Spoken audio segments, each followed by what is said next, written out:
About Seduction by the Stars, an astrological guide to love, lust, and intimate relationships.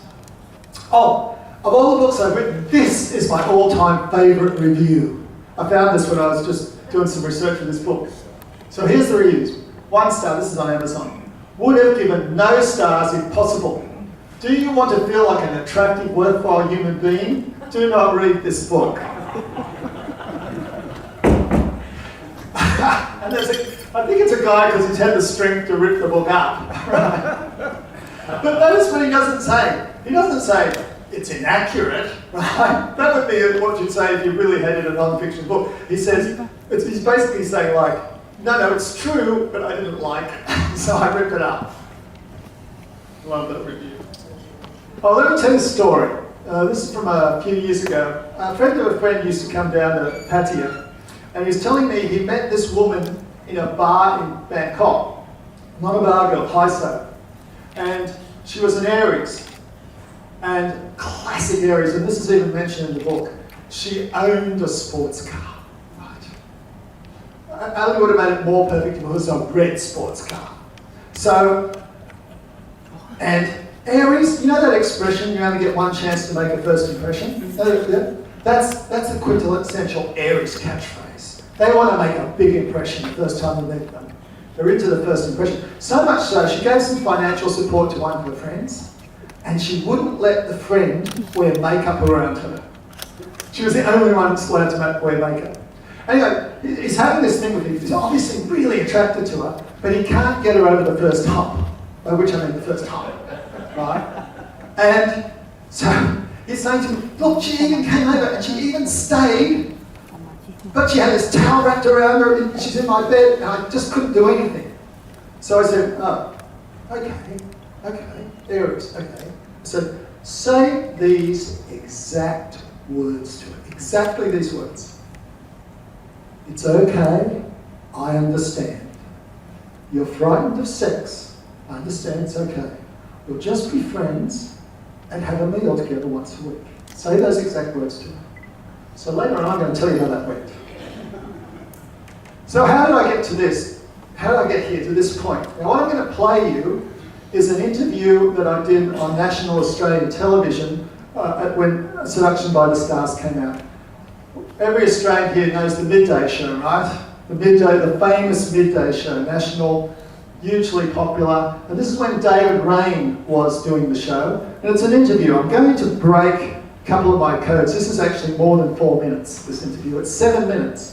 But it gives you a very good idea of the book, its tone, and how people respond to it.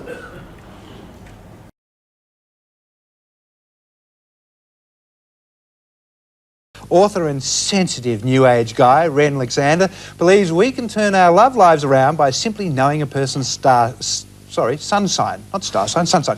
Would you please welcome an apparently highly sexed Capricorn, Ren Alexander.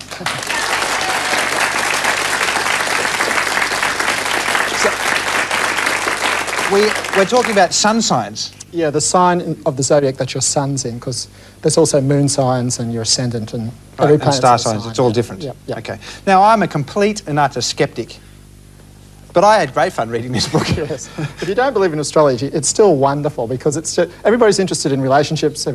Almost everybody's interested in sex. So you can have a lot of fun with this book, even if you don't believe in star signs. Now, you're a Capricorn, and you're supposed to be serious, practical, reliable, and a goat. How come you wrote a book like this?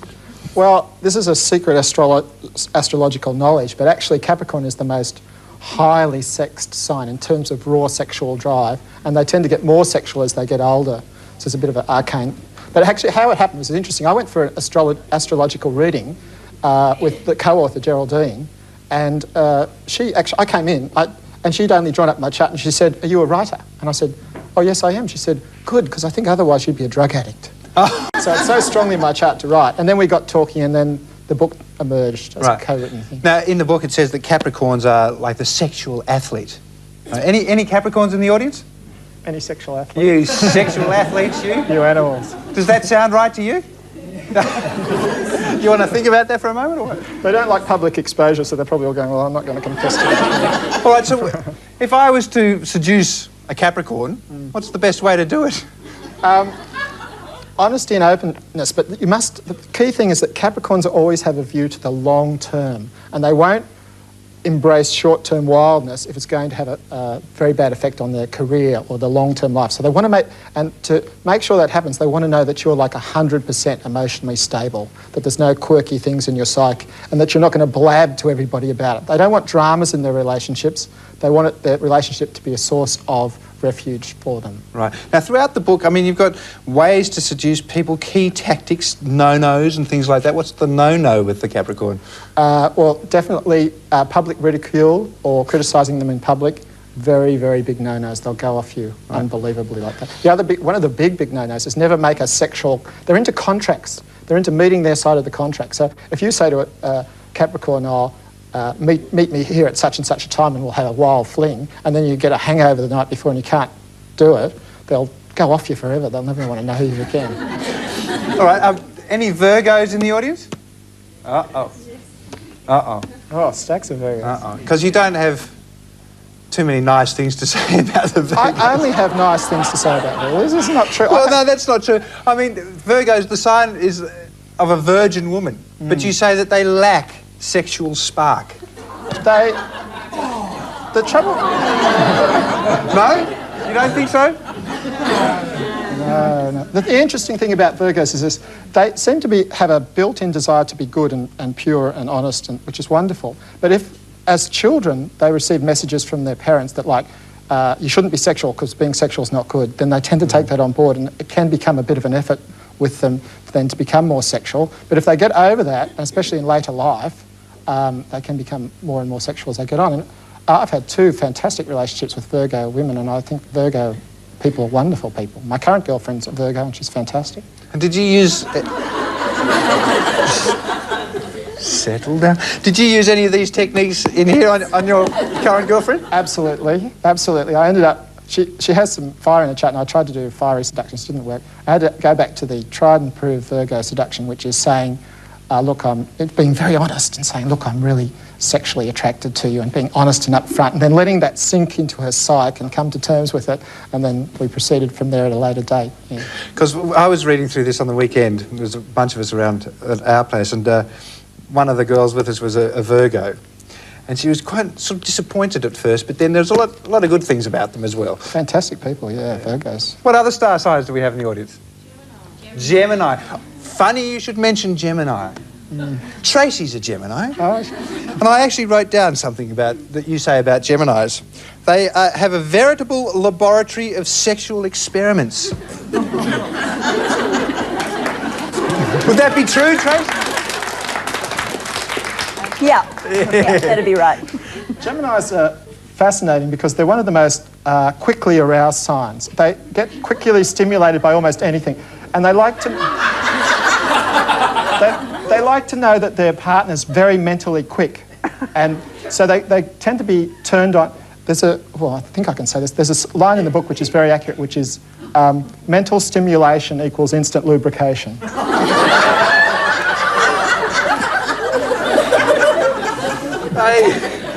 Oh no, no.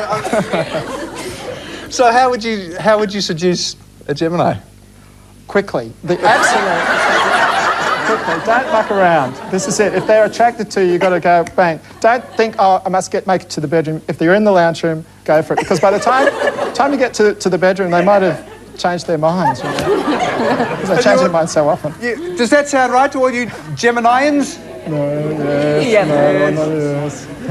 Because you also say about Geminis that you don't, they're not interested in the long, drawn-out scenario. Yeah, I've talked to a few Geminis who'll say, I get bored. One minute I'm clawing my boyfriend's back with passion, the next minute I'm staring up the ceiling thinking, when's he going to be over? When's he going to be over? I want to do something else. All right, now let's talk about Taurians.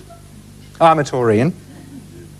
And I'll quote what you say about Taurians. Apparently I'm a veritable glutton for sex. Quantity, quality, and more quantity. And partners of Taurians will share bounteously in their love of the sensual pleasures, art, music, food, and sex. Yep, I have a Taurus ascendant. I can relate to all that. I'm fabulous, therefore. The downside of Taurians is they tend to be a little bit conservative. So if you can find one that you can get through that conservative barrier, then they can be really endurance. I'm not sure that they bring necessarily a lot of imagination to the bedroom, but in terms of sheer endurance and appetite, and it's sort of tough. They're a tough sign. They can keep going and they can do all sorts of hours and stuff. Yeah. But the key thing is that a way to a Taurus's sexual parts is through their stomach. See, they must be well fed. You can't seduce a hungry Taurian. It would have to be rape. Oh, so you have to wait until they're sort of bloated. Yes. So this is interesting. Like, good look. Taurians will have sex in a bloated, but Virgos can't. They sort of say, "Oh no, I'm full. I can't have sex. I'm full." And the Taurians just go, "Oh yeah, go. I'm full. Let's do it." Yeah. Would you please thank Ren Alexander?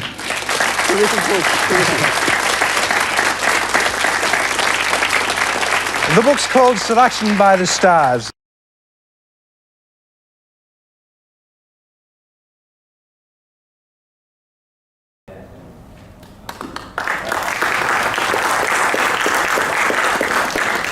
So, I hope you enjoyed that. We had fun doing the interview on live TV. How did I get there? All right, the journey to that point in time. Sorry, Aries is going to get a mention. It's the first sign of the zodiac, so it's an initiatory sign, so I'm initiating this conversation.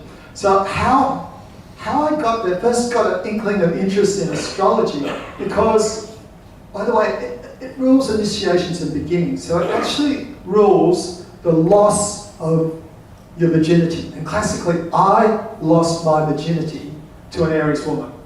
Right? This is classic, right? And about 8 out of 10 of the first talks, the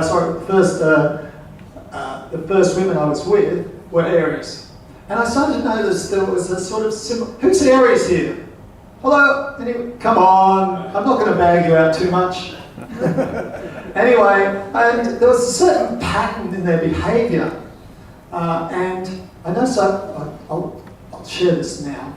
I had this one Aries woman I was really interested in, but we didn't, it was all just friendly. And just one day I was sitting on my condo at night, I just picked up her hand and stuck 2 of her fingers in my mouth, unannounced. And then suddenly it was all on. And there was another Aries woman I was dating, and she said, I can't explain it, but I actually like the way you treat me, because I was treating her differently to how I would other women. I was being very sort of standoffish and aloof and stuff. So that was my first interest in, like, why did all these Aries women come into my life, and why do they seem to have certain similarities? And then I was going to write a send-up of psychological stuff, and I thought I'd include astrology, so I got hold of this classic book, Linda Goodman's Sun Signs, which was the first real book on astrological signs. And it's written in a very sort of gentle style, and you read that book and think, wow, everybody's so wonderful, where do all the arseholes come from? And she's a double Aries, this woman who wrote it, so Aries get to sound very good in this book. So then I was, some years later, some of you were here when I gave a talk on the secret meaning of names and the psychological impact of names. I was at the Mind Body Spirit Festival, and there was a guy doing astrological readings. So I thought, I'll pay for an astrological reading. And I had a different girlfriend there, Aries, and she was, and he's saying to me, looked at my chart and he said, you are a sexual predator. And I went, and my girlfriend's going, don't encourage him, he's bad enough now. And anyway, but what he said that really struck me, he looked at my chart and he said, kidneys most at risk. And I almost fell off the chair because I had a stone in the kidney when I was 18. Nobody gets stones in the kidneys when they're 18, right? I had another incident when I was 25. Most of my health things have been around not getting another stone in the kidney. And then I was going through a difficult phase in my life. This is me when I was young. I'm the youngest one there. It's my mother, my brother. My brother was epileptic with cerebral palsy. And my mother at that stage had her Alzheimer's deteriorated and we were putting her in a nursing home. So I was going through her stuff and I found a name card, right? A birth card, sorry. And it had my weight at birth, my name, and the exact time I was born, right? Now, this was really interesting to me because that meant I could actually get an astrological reading. Now, when I was reading this book, I read the different things and I came to Aquarius and I thought, well, I know I'm a Capricorn, but I can really relate to some of the things under Aquarius, right? Really relate to it. And maybe I should have been an Aquarian because I was caesarean sectioned into being a Capricorn. My mother never even went into labour because the labour trauma is what turned my brother into epileptic and spastic. So when I came along, they just did it automatically. So I had some New Age friends. And I said, do you know an astrologer? Turned out they highly recommended an astrologer that was in the neighbouring suburb, Geraldine Rose. And she drew up my chart, and as indicated in that thing, I walked in, she'd done up my chart, didn't know me from Adam, pre the World Wide Web, and she said, you're a writer, aren't you? And I said, well, yes, I am. Later she said, I'm glad you're a writer, otherwise you'd be a drug addict. So she looked at my chart, and this is when I discovered why I had this thing about Aquarius, because the three major things in your chart that affect who you are your sun sign, there I am in Capricorn, and your moon sign, Aquarius, right? And the ascendant, which is Taurus. Now, the moon sign tends to represent your mother and how you were as a child. So they say that the journey of life is you start off in your moon sign, go into your sun sign, and then become a bit more like your ascendant. The other thing that she said, which really freaked me out, and this to me is still the eeriest part of astrology that I really have trouble wrapping my head around, is that she looked at my chart and saw the moon square, Saturn represents the father, moon represents the mother. She looked at that and said, your mother and father didn't get on at all. This is true, right? Still freaks me out that she could pick that up just from my chart. Really bizarre. And then she made all sorts of other, perceptive comments. Now, one myth I want you to take away and put in the dustbin. So this is what astrology is really about. It's about individualization. It's not about putting you in one of 12 boxes. It can happen, because you know what day you're born on, you know your sun sign. But even that, you need to be sure. I once met this woman, she was a Sagittarian, she told me she was Sagittarian. So when it came to the first kiss, I gave her this hyper, passionate, overpowering kiss that I'll only ever give a Sagittarian. Turned out she was an early Capricorn. She didn't know what sun sign she was. I would have never done that kiss if I'd known that she was a Capricorn. So, but it's one of the things that individualises you. The idea is that when you emerge from the artificial womb, the protected universe of your mother's womb, and you get the universe imprints its energies upon you. And you can't change that. You can become a high expression of that chart or a low expression of that chart. So it doesn't put you in one of 12 boxes. It's incredibly individualising. What is synastry? Well, synastry is the most convincing area of astrology. It's where they compare two people's charts and they can see an unbelievable amount of things about how people's relationship is. So at the time, I had a Virgo girlfriend. I moved on from Aries, vowed to never have another Aries girlfriend. By the way, the sign most sworn off by other signs. I'm never going out with another Aries. One of the reasons for that is because they're all beginnings. They're incredibly exciting and vivacious and sexually hungry at the beginning, but then it's like it just plummets. The woman whose fingers I stuck in my mouth, she kept saying I've got a low sex drive, and we were like rabbits, right? And then, but after 6 weeks, it kicked in. She sort of, lost interest. The Aries are the most sign likely to say you can't expect to be as good as it was in the beginning. And Capricorn, like me, rules the long term. I think, no, it should get better.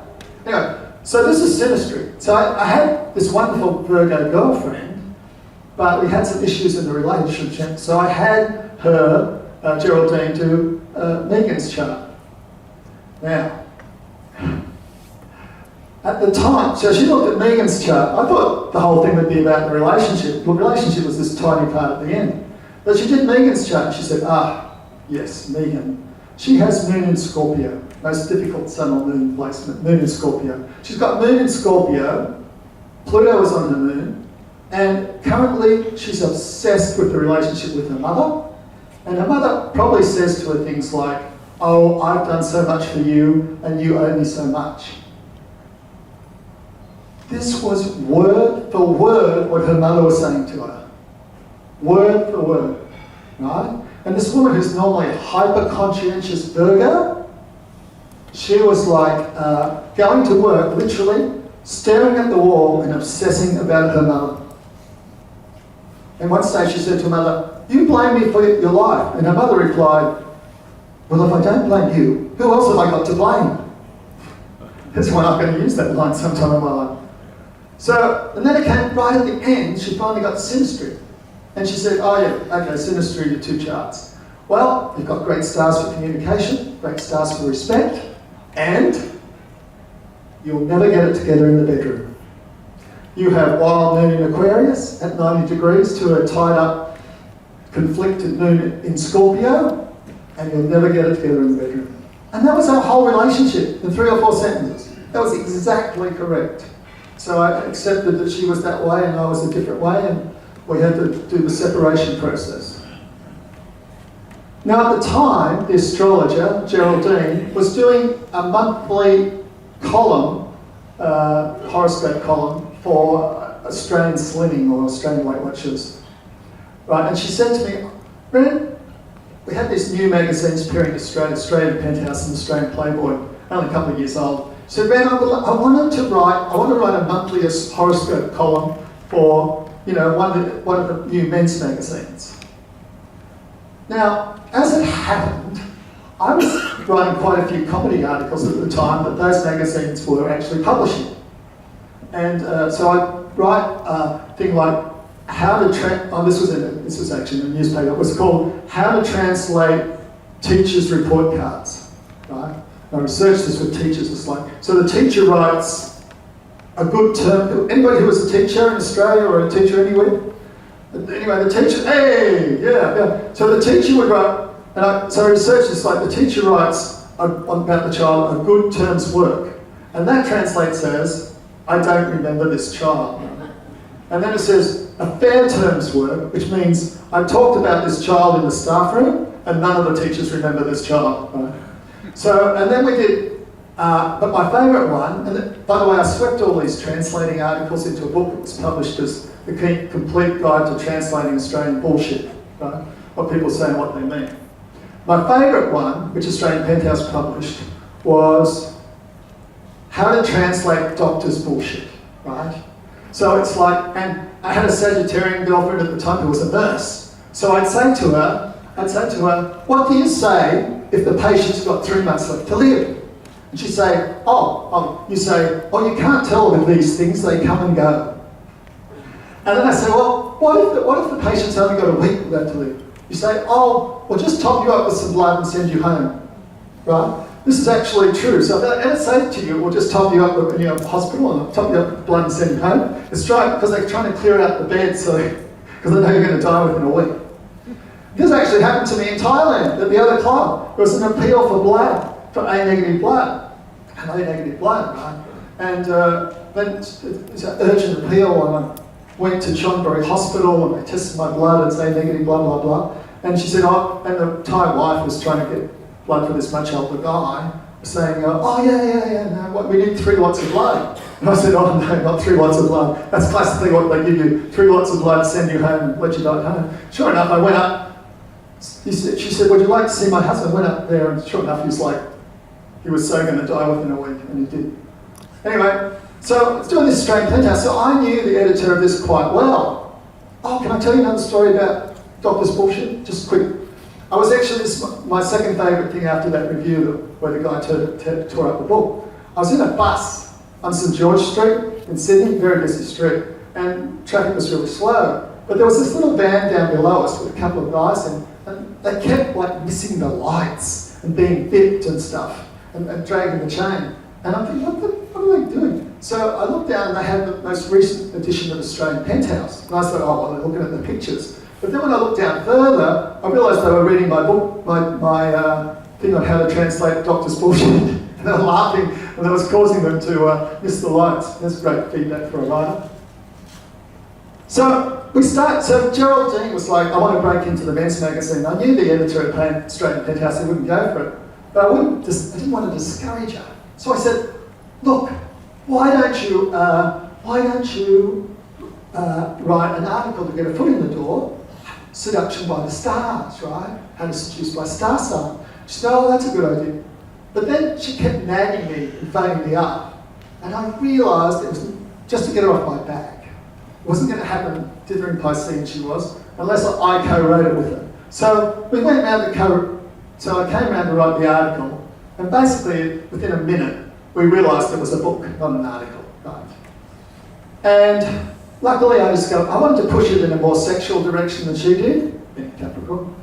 And I managed to find this book, which is quite a good book. And so that helped. I bought a copy for Geraldine and pushed it in a more sexual direction.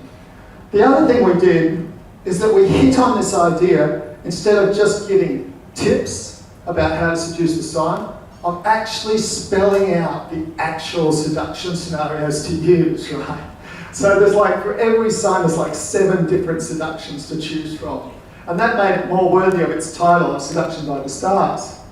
Oh, by the way, this is also a good book. This is like the antidote to Linda Goodman's book, The Dark Side of Signs. So when you write a book like this, you're actually writing 12 different books, right? Because there's one for each sign. And people, by the way, it does have an introduction which almost nobody reads. They just turn to their sign or the sign of the woman or guy they're after. So this is it. The lure of an Aries, I use them because of the first sign. How to get them so why do you be attracted to an Aries in the first place? They tend to be very dynamic when you first meet them. How to get them interested in you, where to take them, what to talk about, what to give them for presents. How to seduce an Aries with actual seduction scenarios. Sex with an Aries, how to keep it interesting, which is a challenge in the long term, not in the short term. How to handle a relationship with an Aries. Aries at their best and worst, and famous sexy Aries and famous unsexy Aries. So it was always meant to be a fun book. And the great thing about this book is that you read about your exes, right? You go, oh yeah, that's what he was like. Yeah. So I'd had the girlfriend who was a nurse, the Sagittarian, who helped me with doctor's bullshit. She actually, we broke up, but she was always puzzled by, in a sense, how we broke up. Because my mother had the Alzheimer's and my father suddenly had this massive stroke and was paralysed down one side of his body. We couldn't put that in a soap opera, right? Because they said, no, his brother's epileptic and cerebral palsy, his mum's got advanced Alzheimer's. You can't give his father a stroke. It's just like, nobody will believe it. Right? So, and then after that happened, she like went off me. She became like really difficult to deal with and really like pushing me away. And she was puzzled that she was doing this because she's a nurse, considered herself very, very supportive. But,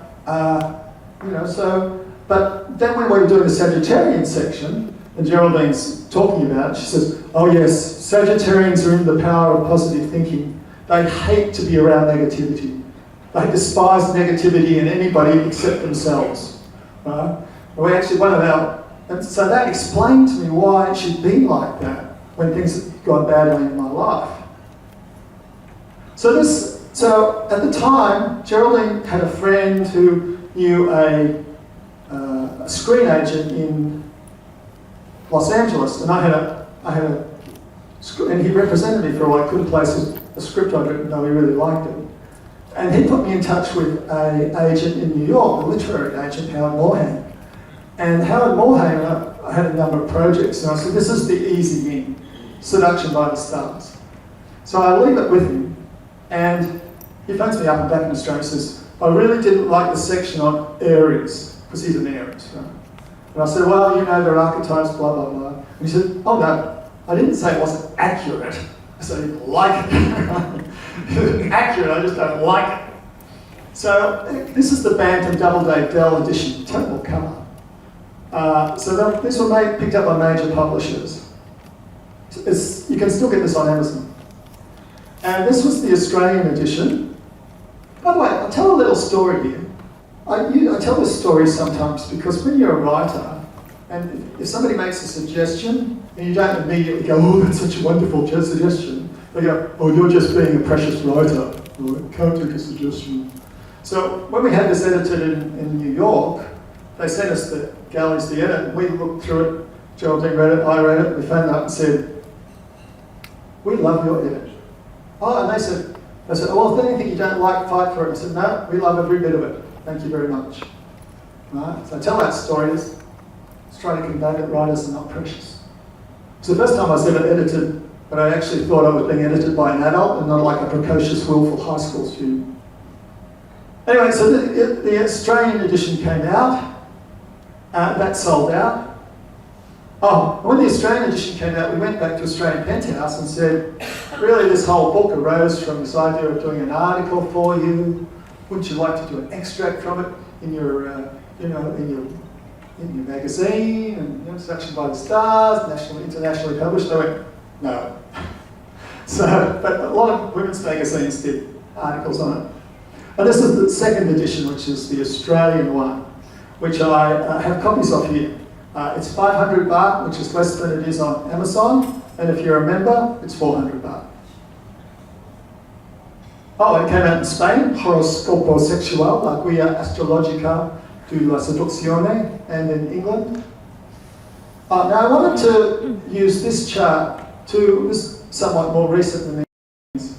One way to use astrology is like, come up to my room and see my etchings, right? I like to use, come up to my room and I'll do your astrology chart for you. Right? So this is a woman's astrology chart, and when I met her, we just really hit it off. We just had natural, chemistry and stuff. And when I found out she was a Virgo, I predicted that she would be born at a date and time that made an exact ideal angle to my sun. Our suns would make an ideal angle of 120 degrees. Sure enough, born on the 17th, 120 degrees exactly to my sun. And so she came for an astrological reading. So she's got a whole stack of stuff in Virgo here. Now, possibly the thing that caught my eye is this moon, which I hate to say is in Aries. And the thing about it is, you notice all these different angles, this is like 90, the moon is unaspected. It's very significant when something doesn't have an aspect to anything else in the chart. Now, I looked at that moon. Now, I want you to think about how unlikely these predictions are. So she's got moon in Aries. So I said to her, when you were young, you were a tomboy. And she said, yes, absolutely. I played football against boys. I played football against boys. Not soccer, just like football, right? They hit people, right? And she actually wanted to be, classic Aries, wanted to be a professional sports person, but didn't quite make the grade. The other thing about it is that I mentioned it represents your mother. Oh, the other thing is I talked about Aries representing the loss of virginity, and I said to her, look, you initiated the loss of your virginity. You were the one that made it happen. She said, oh yeah, totally. But the other thing about it is because it represents the mother, it's unaspected, right? So I said, it's like you didn't really have a relationship with your mother. So, and your mother probably said to you things to the effect of, I can't believe you sprang from my loins, right? And she said, yeah, no, totally correct. Never really had a relationship with mother. She literally said pretty much that. But her father, represented by Saturn, she's got all sorts of good and challenging angles with. And sure enough, that was the case with that father, who she was very, very attracted to, but also and had a deep relationship with. But the other thing, I mentioned how you can tell things about the relationship between the parents. There's no relationship between the moon and Saturn, so I was able to say to you, Mum, your parents really have no real relationship. She said, yeah, that's correct. You left soon after I was born. So it is quite eerie what you can pick up from the chart. The other thing Geraldine said to me, I think it was 2010, she said, next year, the world has an astrological setup, the same as it had in 1848. And there's going to be a wave of populist uprisings across the planet. And that was the year, the next year was the year of the Arab Spring, Occupy Wall Street, right? It's in England, all sorts of mass demonstrations across Europe. So very eerie astrology. The other thing I would say to you, I know, a lot of people here are totally skeptical about astrology, but until you've had your own chart done by a professional type astrologer, you've never looked at astrology. So coming towards the end of the talk, I posted on Facebook about this talk. This is like a friend of mine in Australia who was a self-confessed cyber slut, right? Tinder, anything. And by the way, he credits this book with a few hundred of his conquests. And anyway, he actually kept track of what star signs that last year he hit like 1,000, right? And this is exactly what you'd expect astrologically. Gemini, the sign of the fling, is top. Capricorn, the high sex drive. Aquarium, the freedom freak, is next. Down the bottom, Taurus, the most conservative sign. Virgo, the least likely to do wild things. So that was actually exactly this is what astrologers would predict. By the way, I saw an article, they asked people where the main change in their lives were, how old they were, and any astrologer will tell you straight away, 29, first Saturn return. That's why people in their 20s are so different to people in their 30s. They go through Saturn return. Saturn comes to the position it was when you were born, and sure enough, the survey, 29. So these are actually some of the more positive comments. 70% of the reviews on Amazon are 5-star, and in fact some of the 3 stars, I can't believe they gave it 3 stars because they go, oh, this book is fun and educational, blah, blah, blah, and then they give it 3 stars. It's like, anyway, Irresistible, a must, recommended A+, Astrological, Kama Sutra and Laughter. Right, my final tip about this book, I do have copies for sale. Do not lend this book, right? One was on Amazon and said, this is my 10th copy of this book. I lend it to friends and I never get it back. I was living in Bangkok. I lived there a year and a half before I came to here. And my friend was saying, oh, I really want something that's cheerful, makes me cheerful, makes me laugh. I said, right, oh yeah, well, okay. I'll lend you a copy of my book. He said, oh great. I said, no, it's a loan. You understand? A loan. Yes, I understand. It's a loan. A loan. Yes, I understand. 4 days later, you're never getting this book back. So, the end of this story. Okay. So as I said, he goes to this woman, he says exactly what I told him to say to her. He says, look, it's okay, I understand. You're frightened of sex, I understand, no problem. We'll just be friends and have a meal together once a week. This is what he tells me. She threw herself across the room, tore my clothes off, threw me on the floor and had her way with me. Surrogate seduction. Because for an Aries, red flag at all. I'll show you I'm not afraid. How dare you infer that I'm afraid? I'm going to show you right now I'm not afraid, right? Her challenge to him, her dare to him was to buy her this extremely expensive Louis Vuitton handbag. Because her parents had cut her off because she was spending so much money on sports cars and stuff, right? And he wouldn't do it, and then so she ended it and stuff, and so he probably dodged a bullet that way.